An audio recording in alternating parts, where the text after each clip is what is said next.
ನಮಸ್ಕಾರ ಪ್ರಿಯ ವೀಕ್ಷಕರೇ, ನಾವೀಗ ನೋಡೋಣ ಬನ್ನಿ ಮಕರ ರಾಶಿಯ ಶಿವಸಂಕಲ್ಪ ಸೀರೀಸ್ನ ಮತ್ತೊಂದು ವಿಡಿಯೋ. ಸ್ನೇಹಿತರೆ, ನೀವು ನಮ್ಮ ಚಾನಲ್ಗೆ ಸಬ್ಸ್ಕ್ರೈಬ್ ಮಾಡದೇ ಇದ್ದರೆ ದಯವಿಟ್ಟು ಸಬ್ಸ್ಕ್ರೈಬ್ ಮಾಡಿ, ವಿಡಿಯೋ ನೋಡೋದನ್ನು ಕಂಟಿನ್ಯೂ ಮಾಡಿ. ಹಾಗೆಯೇ ಈ ವಿಡಿಯೋದಲ್ಲಿ ನಿಮಗೆ ಕೊಡ್ತೀನಿ ಒಂದಷ್ಟು ಟಿಪ್ಸು, ಸಹಾಯಕವಾಗುತ್ತೆ ನಿಮ್ಮ ಮುಂದಿನ ಲೈಫ್ಗೆ. ವಿಶೇಷವಾಗಿ 7.5 ಮುಗೀತಾ ಇರುವಂಥ ಸಂದರ್ಭದಲ್ಲಿ ಲೈಫು ಒಂಚೂರು ಪುನಶ್ಚೇತನ, ಹೆಚ್ಚೆಚ್ಚು ಯಶಸ್ಸಿನ ಕಡೆ ಹೋಗ್ತಾ ಇರುವಂಥ ಸಂದರ್ಭದಲ್ಲಿ ಇಂಪಾರ್ಟೆಂಟ್ ಆಗ್ತವೆ ಮತ್ತಷ್ಟು ಪಾಸಿಟಿವ್ ಥಾಟ್ಗಳು, ಮತ್ತಷ್ಟು ಒಳ್ಳೆಯ ಸಂಕಲ್ಪಗಳು, ಒಳ್ಳೆಯ ವಿಚಾರಗಳು. ಸ್ನೇಹಿತರೆ, ನಾವೀಗ ನೋಡೋಣ ಬನ್ನಿ ಮಕರ ರಾಶಿಯ ಸಿಂಬಲ್ ಏನು ಅನ್ನೋದನ್ನು. ಮೊಟ್ಟ ಮೊದಲನೇದಾಗಿ ಶೈವಿಸಮ್ನ ಒಂದು ಕಾನ್ಸೆಪ್ಟು ಏನು ಅಂತ ನೀವು ಕೇಳೋದಾದರೆ, ಶಿವ ಅನ್ನೋ 2 ಅಕ್ಷರಗಳು. ಇದು ಸೂಚಿಸುತ್ತೆ ಶಾಂತತೆಯನ್ನು, ಪರಮ ಪಾವಿತ್ರ್ಯತೆಯನ್ನು, ಒಂದು ದೈವಿ ಶಕ್ತಿಯನ್ನು. ಇದೇ ನಿಮ್ಮ ಸಿಂಬಲ್ ಆಗಿರುತ್ತೆ, ಶಿವ. ಈ ಶಬ್ದಗಳನ್ನು, ಈ ಅಕ್ಷರಗಳನ್ನು ನೀವು ನೆನಪಲ್ಲಿ ಇಟ್ಕೊಳ್ಳೋದು, ಮೆಡಿಟೇಟ್ ಮಾಡೋದು, ಈ ಒಂದು ತತ್ವದ ಬಗ್ಗೆ, ಶಿವ ತತ್ವದ ಬಗ್ಗೆ ಮೆಡಿಟೇಟ್ ಮಾಡೋದು ಹೆಚ್ಚೆಚ್ಚು ಯಶಸ್ಸನ್ನು, ಹೆಚ್ಚೆಚ್ಚು ಸಾರ್ಥಕತೆಯನ್ನು, ನೆಮ್ಮದಿಯನ್ನು ನಿಮ್ಮ ಲೈಫ್ಗೆ ತಂದುಕೊಡುತ್ತೆ. ಆದರೆ ಒಂದು ಹೊಸ ಸಂಕಲ್ಪ, ಯಶಸ್ಸಿನ ಸೂಚನೆ, ಒಳ್ಳೆಯದರ ಸೂಚನೆ, ಪಾಸಿಟಿವ್ ಎನರ್ಜಿಯ ಒಂದು ಹೊಸ ಅಲೆಯನ್ನು ಹೊತ್ತು ತರ್ತಾ ಇದೆ ಈ ಶಿವರಾತ್ರಿ. ಮೊದಲೇ ಅಂದೆ, ಬೇರೆ ಯಾರು ಕೊಟ್ಟಿರೋದಲ್ಲ, ವಿಕ್ರಮಾರ್ಜಿತ ಸತ್ವಸ್ಯ ಸ್ವಯಮೇವ ಮೃಗೇಂದ್ರತ ಅಂತಾರೆ.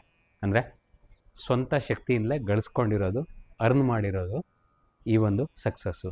ಸಿಂಹಕ್ಕೆ ಹೇಳೋದು ಸ್ವಯಮೇವ ಮೃಗೇಂದ್ರತ ಅಂತ. ಅಂದರೆ ಪ್ರಾಣಿಗಳ ರಾಜ ಸಿಂಹ ಸ್ವಂತ ಶಕ್ತಿಯಿಂದ, ಸ್ವಂತ ಪರಿಶ್ರಮದಿಂದ, ಬಲದಿಂದ ನಿಲ್ಲತ್ತೆ ಅನ್ನೋದು. ಇದೇ ಕಾನ್ಸೆಪ್ಟ್ ನಿಮಗೂ ಕೂಡ ಅಪ್ಲೈ ಆಗುತ್ತೆ. ಯಾಕೆಂದರೆ ನೆಲದ ಮೇಲೆ ರಾಜ ಸಿಂಹ ಆದರೆ, ಸಿಂಹವನ್ನು ಕೂಡ ನೀರಿನಲ್ಲಿ ನೆಲೆ ಕಳ್ಕೊಳ್ಳೋ ಹಾಗೆ ಮಾಡೋ ಶಕ್ತಿ ಮಕರ ಅಂದರೆ ಮೊಸಳೆಗಿರುತ್ತೆ.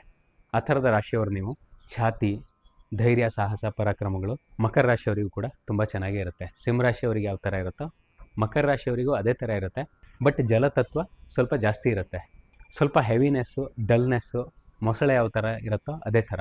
ಹಾಗೆಯೇ ಯಾವುದೇ ಗರ್ಜನೆ, ಸದ್ದು, ಯಾವುದೇ ಸೂಚನೆಯನ್ನು ನೀಡದೆ ಗೊತ್ತಾಗದಿರೋ ಹಾಗೆಯೇ ನೆಲದಡಿಯಲ್ಲೇ ಬೇರೆಯವರನ್ನು ಮಟ್ಟ ಹಾಕುವಂಥ ಒಂದು ಪರಾಕ್ರಮ ಮಕರ ರಾಶಿಯವರಿಗೆ ಇರುತ್ತೆ. ಹಾಗಿದ್ರೆ ಇಲ್ಲಿ ನೋಡುವಂಥ ವಿಚಾರ ಏನು, ಯಾವ ಸೂಚನೆಗಳು, ಯಾವ ಸಂಕಲ್ಪಗಳು ನಿಮಗೆ ಇಂಪಾರ್ಟೆಂಟ್ ಆಗ್ತವೆ ಅಂತ ಕೇಳೋದಾದರೆ, ಮೊದಲೇ ಅಂದೆ ಶಿವ ಅನ್ನೋ ಪದ ಅತ್ಯಂತ ಪವಿತ್ರವಾದ್ದು. ಅದು ನಿಮ್ಮ ಮಟ್ಟಿಗೆ ಭೂಷಣ ಆಗುವಂಥದ್ದು.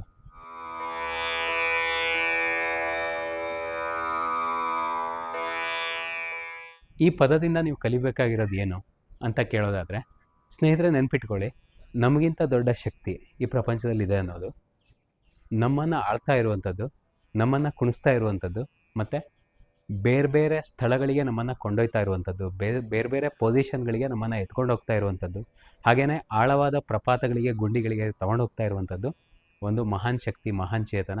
ಅದಕ್ಕೆ ನಾವು ನಮಸ್ಕರಿಸಬೇಕು ಅನ್ನೋದು. ಇದು ನಿಮ್ಮ ಮೊದಲ ಸಂಕಲ್ಪ ಆಗಲಿ. ಆ ಪಾವಿತ್ರ್ಯತೆಯನ್ನು ನೀವು ಅರ್ಥ ಮಾಡ್ಕೊಂಡಿದ್ದೀರಾ ಅಂದರೆ ನಿಮ್ಮ ಕೈಯಲ್ಲಿ ಬಹಳಷ್ಟು ವಿಚಾರಗಳಿಲ್ಲ ಅನ್ನೋದು ಮೊದಲನೇ ಪಾಯಿಂಟು. ಹಾಗೆಯೇ ಒಂದಷ್ಟು ವಿಚಾರಗಳು ನಿಮ್ಮ ಕೈಯಲ್ಲೂ ಕೂಡ ಇದೆ ಅನ್ನೋದು. ಯಾಕೆಂದರೆ ಮೊದಲೇ ಅಂದೆ ಸ್ವಯಂ ಪ್ರಯತ್ನದಿಂದ ನೀವು ಮೇಲೆ ಬಂದಿದ್ದೀರಾ. ಹಾಗಿದ್ದರೆ ನಿಮ್ಮ ಕೈಯಲ್ಲಿ ಯಾವ ವಿಚಾರಗಳಿದ್ದಾವೆ? ಅವಕಾಶಗಳು ಬೇರೆ ಕಡೆಯಿಂದಲೇ ಬರಬೇಕಾಗತ್ತೆ ನಮಗೆ ಲೈಫಲ್ಲಿ. ಸ್ವಂತ ಉದ್ಯೋಗ ಮಾಡ್ತೀರಿ, ಕೆಲಸ ಮಾಡ್ತೀರಿ, ಉದ್ಯೋಗಕ್ಕಾಗಿ ಹುಡುಕ್ತಾ ಇರಿ, ವಿದ್ಯಾರ್ಥಿಗಳಾಗಿರಿ, ಅವಕಾಶ ಇರಬೇಕು, ಸರಿಯಾದ ಅವಕಾಶಗಳು ಇರಬೇಕು. ಹಾಗೆಯೇ ಕೆಟ್ಟ ಸಂದರ್ಭಗಳು ಬರಬಾರ್ದು, ಕೆಟ್ಟ ಘಟನೆಗಳು ಲೈಫಲ್ಲಿ ನಡಿಬಾರ್ದು. ಅನಾರೋಗ್ಯ ಇರ್ಬೋದು, ಶತ್ರುತ್ವ ಇರ್ಬೋದು, ತೊಂದರೆ ತಾಪತ್ರಯಗಳಿರ್ಬೋದು, ಬೇರೆಯವರ ಹಗೆ ಸಾಧಿಸೋದಿರ್ಬೋದು, ಕಾಲು ಎಳೆಯೋದಿರ್ಬೋದು, ಕೆಳಗಡೆ ಬೀಳಿಸೋದಿರ್ಬೋದು, ಪ್ರಪಾತಕ್ಕೆ ತಳ್ಳೋದಿರ್ಬೋದು, ಈ ಥರದ ವಿಚಾರಗಳು ಇರಬಾರ್ದು. ಸೊ ಅವಕಾಶಗಳು ಸರಿಯಾಗಿ ಸಿಗಬೇಕು ಅಂದರೆ ನೆಗೆಟಿವ್ ಇರಬಾರ್ದು, ಪಾಸಿಟಿವ್ ಆಗಿ ಉದ್ಯೋಗ ಅವಕಾಶಗಳು ಸಿಗಬೇಕು, ಕೆಲಸ ಮಾಡೋದಕ್ಕೆ ಅವಕಾಶಗಳು ಸಿಗಬೇಕು. ವೃತ್ತಿಪರರಾಗಿದ್ದರೆ, ಸ್ವಯಂ ವೃತ್ತಿಯನ್ನು ಮಾಡ್ತಾಯಿದ್ರೆ ಜನ ನಿಮ್ಮನ್ನು ಕೇಳಿಕೊಂಡು, ಹುಡ್ಕೊಂಡು, ಕೆಲಸ ಕೊಟ್ಕೊಂಡು ಬರಬೇಕು. ಈ ಥರದ ಅವಕಾಶಗಳು, ಸನ್ನಿವೇಶಗಳು, ಸಂದರ್ಭಗಳು ಸೃಷ್ಟಿಯಾಗೋದು ಅದು ಹೊರಗಿನಿಂದ ಬರುವಂಥ ವಿಚಾರಗಳಾಗಿರ್ತವೆ. ಹೊರಗಿನ ಸಪೋರ್ಟು ಬೇಕಾಗಿರುತ್ತೆ, ಹಾಗೆಯೇ ಒಳಗಿನ ಸಪೋರ್ಟು ಬೇಕಾಗುತ್ತೆ.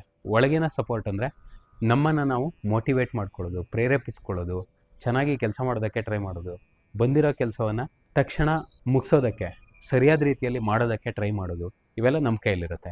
ಸೊ ಅವಕಾಶ ದೇವರು ಕೊಡ್ತಾನೆ, ಅದನ್ನು ಮನುಷ್ಯ ಉಪಯೋಗಿಸ್ಕೊಳ್ತಾನೆ. ಬರೋ ಅವಕಾಶಗಳನ್ನು ಪಡ್ಕೊಳ್ಳೋದಕ್ಕೆ ದೇವರ ಅನುಗ್ರಹ. ಆ ಅನುಗ್ರಹಕ್ಕಾಗಿ ಆ ಪದವನ್ನು, ನಾನು ಮೊದಲು ಹೇಳಿದ ಪದವನ್ನು ಪದೇ ಪದೇ ಉಚ್ಚಾರ ಮಾಡುವಂಥದ್ದು, ಶಿವ ಅಂತಲೋ, ಓಂ ನಮಃ ಶಿವಾಯ ಅಂತಲೋ. ಅದು ಫಸ್ಟ್ ಪಾಯಿಂಟು. ಸೆಕೆಂಡ್ ಪಾಯಿಂಟು, ಲೈಫಲ್ಲಿ ನಿಮ್ಮ ಪ್ರಯತ್ನವನ್ನು ನೀವು ಮಾಡ್ತಾ ಹೋಗೋದು. ಪ್ರೇಯರ್ ಇರಲಿ, ಪಾಸಿಟಿವ್ ವಿಚಾರಗಳನ್ನ ತಂದ್ಕೊಳ್ಳೋದಕ್ಕೆ. ಬಟ್ ಅದೇ ಎಲ್ಲವನ್ನು, ಅದೇ ನಿಮ್ಮ ಕೇರನ್ನು ತಗೊಳ್ಳೋದಿಲ್ಲ ಪೂರ್ತಿಯಾಗಿ. ಅದು ಮೋಟಿವೇಟ್ ಮಾಡ್ತಾ ಇರುತ್ತೆ ಒಳಗಿನಿಂದ. ನಿಮ್ಮ ಪ್ರಯತ್ನ ಬೇಕಾಗತ್ತೆ. ನಿಮ್ಮನ್ನು ಮುನ್ನಡೆಸ್ಕೊಂಡು ಹೋಗೋದಕ್ಕೆ. ಸೊ ಇದು ಎರಡನೇ ಪ್ರೋಸೆಸ್ಸು. ಅದೇನೆಂದರೆ ನಿಮ್ಮ ಪ್ರಯತ್ನ, ಯಾವ ಅವಕಾಶಗಳು ಲೈಫಲ್ಲಿ ಸಿಗ್ತಾ ಇದ್ದಾವೋ ಅದನ್ನು ಚೆನ್ನಾಗಿ ಉಪಯೋಗಿಸ್ಕೊಳ್ಳೋದು, ಅದಕ್ಕೆ ಬೇಕಾದ ಪ್ರೇರಣೆಯನ್ನು ನಿಮ್ಮ ಮನಸ್ಸಲ್ಲಿ ತಂದುಕೊಳ್ಳೋದು. ಇದು ಎರಡನೇ ಪಾಯಿಂಟು. ಮೂರನೇ ಪಾಯಿಂಟು, ಗುರುವಿನ ಅನುಗ್ರಹ ಅನ್ನೋದು ಸ್ವಲ್ಪ ಮಟ್ಟಿಗೆ ಲ್ಯಾಕಿಂಗು ನಿಮಗೆ ಮುಂಬರುವ ವರ್ಷದಲ್ಲಿ. ಮಿಥುನಕ್ಕೆ ಮೇ ತಿಂಗಳಲ್ಲಿ ಗುರು ಹೋಗೋದ್ರೊಂದಿಗೆ ಶುರುವಾಗುತ್ತೆ ಒಂದಷ್ಟು ಸವಾಲುಗಳು. ಸೊ ಎರಡು ವಿಚಾರಗಳಲ್ಲಿ ನೀವು ಭಾಳ ಕೇರ್ಫುಲ್ಲಾಗಿರಬೇಕಾಗುತ್ತೆ. ಒಂದು, ನಿಮಗಿಂತ ಸಣ್ಣವರು, ಆಫೀಸಲ್ಲಿ ಜೂನಿಯರ್ಸ್ ಇರ್ಬೋದು, ತಮ್ಮನೋ, ಬಿಸ್ನೆಸ್ ಪಾರ್ಟ್ನರ್ಗಳು, ಚಿಕ್ಕ ವಯಸ್ಸಿನವರು, ಇವರೆಲ್ಲರ ಬಗ್ಗೆ ನೀವು ತುಂಬ ಹುಷಾರಾಗಿರಬೇಕು. ಇದು ಫಸ್ಟ್ ಪಾಯಿಂಟು. ಎರಡನೇದು, ನಿಮ್ಮ ಶತ್ರುಗಳ ಬಗ್ಗೆ ಕೂಡ ತುಂಬ ಹುಷಾರಾಗಿರಬೇಕು. ಮೂರನೇ ಪಾಯಿಂಟು, ಹುಷಾರಾಗಿರಬೇಕಾಗಿರೋದು ಸಾಲ ಸೋಲಗಳು. ಅಂದರೆ ಅದನ್ನು ತೀರಿಸೋದಕ್ಕೆ ನೀವು ಅಟೆನ್ಷನನ್ನು ಕೊಡಲೇಬೇಕು. ನೆಗ್ಲೆಕ್ಟ್ ಮಾಡಿ ಸುಮ್ಮನೆ ದಂಡ ವಿಧಿಸ್ಕೊಳ್ಳೋದು, ಸೋಲು ಅವಮಾನದ ಭಾವನೆ ಬರೋ ಹಾಗೆ ಮಾಡ್ಕೊಳ್ಳೋದು, ಅದರಿಂದ ದೂರ ಇರಬೇಕು. ಹಾಗೆಯೇ ಹೊಸ ಸಾಲಗಳನ್ನು ತೆಗೆಯೋ ವಿಚಾರದಲ್ಲೂ ಕೂಡ ಎಚ್ಚರ ವಹಿಸಬೇಕು, ಯಾಕೆಂದರೆ ತಪ್ಪು ಮಾಡೋ ಚಾನ್ಸಸ್ಸು ಜಾಸ್ತಿ ಇರುತ್ತೆ. ಇನ್ನೊಂದು ಇಂಪಾರ್ಟೆಂಟ್ ಪಾಯಿಂಟು ಎಚ್ಚರ ತಗೋಬೇಕಾಗಿರೋದು, ಅದು ಅಂದರೆ ಆರೋಗ್ಯ. ದೊಡ್ಡ ಗ್ರಹವಾದ ಗುರು ನಿಮ್ಮ ವಿರೋಧ ಸ್ಥಾನದಲ್ಲಿರುವಾಗ, ವಿರೋಧ ಸ್ಥಾನ ಅಂದರೆ ಷಷ್ಠ ಸ್ಥಾನ, ಅದು ನಿಮ್ಮ ಅನಾರೋಗ್ಯಕ್ಕೆ ಸಂಬಂಧಪಟ್ಟಿರೋದು. ಅನಾರೋಗ್ಯ ಹಾಗೆ ಅದರಿಂದ ದುಃಖಗಳನ್ನು ತರುವಂಥ ಸಾಧ್ಯತೆ ಇರುತ್ತೆ. ಸೊ ಈ ಎಲ್ಲ ಅಂಶಗಳು ಬಹಳಷ್ಟು ಪೂರಕವಾಗ್ತವೆ.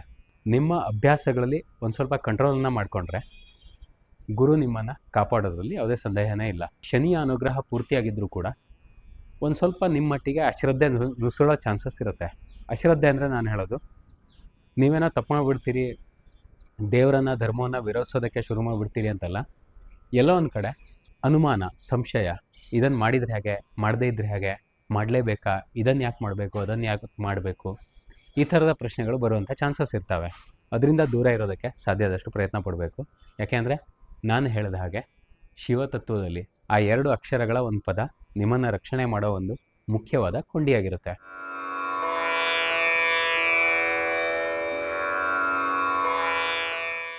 ಹಾಗೆಯೇ ಮೊದಲೇ ಅಂದೆ ಒಂದಷ್ಟು ಶತ್ರುಗಳ ಬಗ್ಗೆ ನೀವು ಹುಷಾರಾಗಿರಬೇಕು ಅಂತ. ಆ ಶತ್ರುಗಳು ಕೂಡ ನಿಮ್ಮನ್ನು ನೆಗೆಟಿವ್ ಕಡೆ ತೊಗೊಂಡೋಗೋ ಚಾನ್ಸಸ್ ಇರುತ್ತೆ. ಸ್ನೇಹಿತರೆ, ಒಂದು ಇಂಪಾರ್ಟೆಂಟ್ ಪಾಯಿಂಟ್ ಇದೆ. ಒಳ್ಳೆ ಟೈಮಲ್ಲಿ ನೀವಿದ್ದೀರಾ ಅಂತ ನಿಮ್ಗೆ ಅನ್ಸೋದಾದರೆ ಭಾಳ ಕೇರ್ಫುಲ್ಲಾಗಿರಿ, ಯಾಕೆಂದರೆ ಆ ಟೈಮ್ ಕೂಡ ಮುಗಿದು ಹೋಗುತ್ತೆ. ನೀವು ಕೆಟ್ಟ ಸಂದರ್ಭವನ್ನು ಎದುರಿಸ್ತಾ ಇದ್ದೀರಾ ಅಂತಾದರೆ ಸ್ನೇಹಿತರೆ, ಒಂದು ಪಾಸಿಟಿವ್ ಅಂಶ ಏನು ಅಂತ ನೀವು ಕೇಳೋದಾದರೆ, ಆ ಕೆಟ್ಟ ಟೈಮ್ ಕೂಡ ಮುಗಿದು ಹೋಗುತ್ತೆ. ಬಹಳ ಅಂದರೆ ಸ್ವಲ್ಪ ಲೇಷ ಮಾತ್ರ ಉಳ್ಕೊಂಡಿರ್ಬೋದು, ಚೂರುಪಾರು ಉಳ್ಕೊಂಡಿರ್ಬೋದು ಆ ಕೆಟ್ಟ ಅವಧಿಯದ್ದು. ಆ ಕೆಟ್ಟ ಅವಧಿಯ ಲೇಷ ಅಂದರೆ ಇನ್ನೊಂದು 6 ತಿಂಗಳು, 1 ವರ್ಷನ, ಒಂದು ಪೀರಿಯಡಲ್ಲಿ ಅದಿಲ್ಲ ಅಂತ ಆಗಿಬಿಡುತ್ತೆ. ಟೆನ್ಷನ್ ಮಾಡ್ಕೋಬೇಕಾಗಿಲ್ಲ. ಬಹಳಷ್ಟು ಸಕ್ಸಸ್ಸು, ಸರಿಯಾದ ದಾರಿ, ಪರಿವರ್ತನೆ ದಾರಿ ನಿಮಗಾಗಿ ತೆರೆದುಕೊಳ್ತಾ ಇದೆ. ಇನ್ನೊಂದು ಸ್ವಲ್ಪ ಪೇಷನ್ಸ್ ಇಟ್ಕೊಳ್ಳಿ ಅಷ್ಟೇ. ಈ ಅಂಶವನ್ನು ನಾನು ಹೇಳ್ತಿರೋದು ಇನ್ನೂ ಸಮಸ್ಯೆಯಲ್ಲಿದ್ದೀನಿ ಅಂತ ಅಂದ್ಕೊಳ್ಳೋ ವ್ಯಕ್ತಿಗಳಿಗೆ. ಕೊನೆಯದಾಗಿ ಒಂದು ಇಂಪಾರ್ಟೆಂಟ್ ವಿಚಾರವನ್ನು ಹೇಳ್ತೀನಿ ಅಂತಂದೆ. ಅಂದರೆ ಸ್ವಭಾವಗತವಾಗಿ ಬಂದಿರೋದು ಈ ರಾಶಿಯ ಅಧಿಪತಿ ಶನಿಯಾಗಿರ್ತಾನೆ. ನೀವು ನೋಡೋದಾದರೆ ಮಕರ ಅಥವಾ ಮೊಸಳೆಯ ಲೈಫ್ ಸ್ಟೈಲ್ ಬಗ್ಗೆ ನೀವು ತಿಳ್ಕೊಂಡಿದ್ದು ಏನಾದರೂ ಇದ್ದರೆ, ಒಂದು ಅಂಶ ಏನಾದರೂ ಇದ್ದರೆ ನೀವು ಗಮನಿಸ್ಬೋದು. ಮೊಸಳೆ ಅತ್ಯಂತ ಕಡಿಮೆ ಕಾಲ ಆ್ಯಕ್ಟಿವ್ ಆಗಿರುತ್ತೆ. ಇರೋದು ನೀರಲ್ಲಿ. ಬಹಳಷ್ಟು ಹೊತ್ತು ಅದು ಬಿಸಿಲನ್ನು ನೋಡ್ತಾನೋ ಅಥವಾ ಕಣ್ಣು ಮುಚ್ಕೊಂಡೋ, ಅಂದರೆ ನಿರೀಕ್ಷೆಯಲ್ಲಿರುತ್ತೆ.